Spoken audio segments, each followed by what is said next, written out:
Photoshop contains several preferences that you'll need to modify. Keep in mind that Photoshop is not designed exclusively as a film or video tool.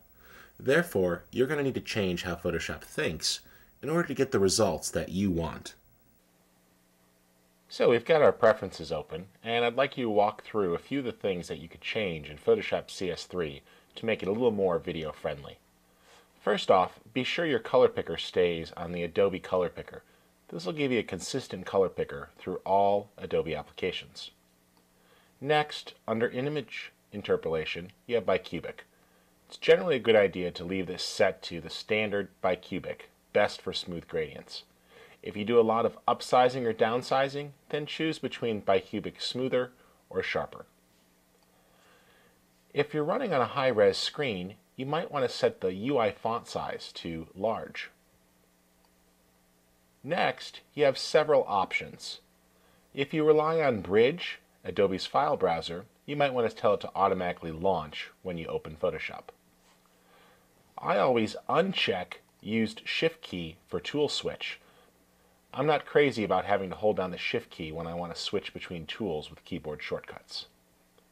I also like to use the zoom wheel on my mouse to quickly zoom in or out. Go ahead and click Next. Under Interface, things are pretty much set up as is. Yeah, you want to see colors in the menu to make it easier to see items that have been color-coded, and tooltips are great because when you roll over something, it gives you a plain English definition of what that object or user interface element does. If you want to keep the user interface a little cleaner, you might choose to auto-collapse icon palettes. Those are these things over here that let you access quick tools. Under File Handling, you're going to want to go ahead and always save image previews and append the file extensions. Now, if you do a lot of web or print work, these settings may need to be customized. But for video, a custom icon as well as a thumbnail can be very helpful. The file extension is the 2 or 3 letter code that lets the computer know how to interpret the file. You always want this added to the end of the file name. Under File Compatibility, I'm going to go ahead and maximize Photoshop compatibility always. This will make sure that the file is backwards compatible with older systems and software. Go ahead and click Next. Performance allows you to adjust how much RAM you can assign to Photoshop.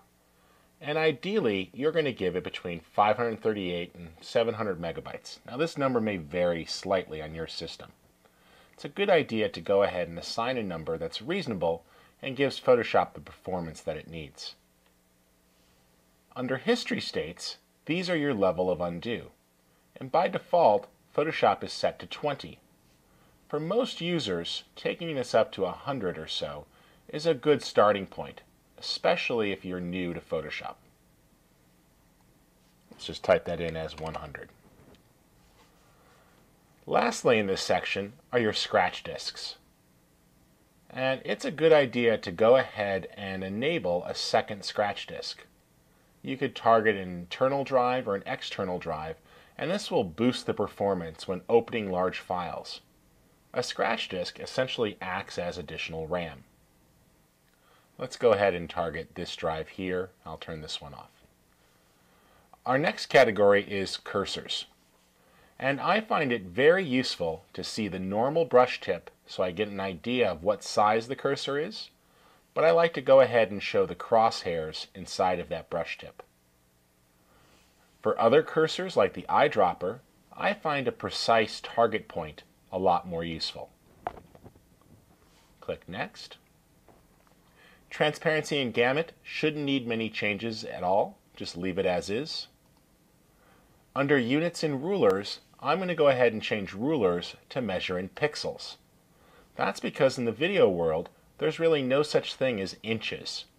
Rather, we measure our graphics in total pixel area, and that defines the graphic format.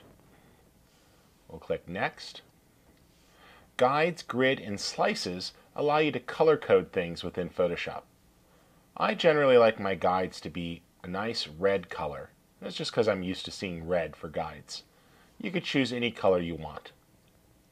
I also will turn slices off because I don't want to see them. They just get in the way because they're really there for web work. Click Next. Under Plugins, you can go ahead and access an additional plugins folder. So if you have plugins on your thumb drive, let's say you travel as a freelancer, this will let you bring them with and load them when you boot Photoshop. Click Next for the last category, which is Type. And here we could choose a font preview size. I like extra large. This way, if there's a client in the room, they could see the font menu choices displayed in the actual font face. You may also want to turn on Smart Quotes, which will automatically substitute apostrophe and quotation marks when you press the key next to the return button. You see the key next to the return or enter button on your keyboard is the key for feet and inches. However, if you want true apostrophe or quotation marks, enable Use Smart Quotes, and Photoshop will automatically substitute the correct character. I'll go ahead and click OK. Now, in order for those preferences to be stored, you will want to quit and relaunch Adobe Photoshop. Those preferences are written when the application closes. So, on your system, you should go ahead and quit and relaunch after you've stored your preferences. There is, however, one more important change, and that is under the Edit menu, and we choose Color Settings.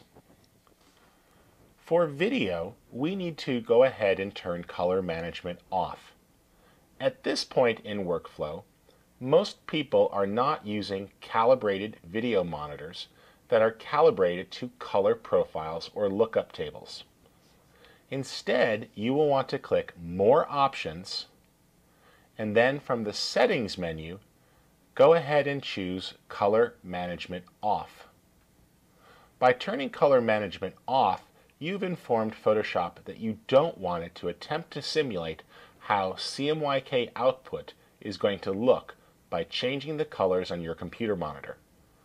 Color management and the color settings here are primarily for a print-based workflow, so turning it off will make things easier for you when working with color between motion graphics and video editing applications. At this point, you can click OK, and Photoshop is now essentially configured to work as a video software application.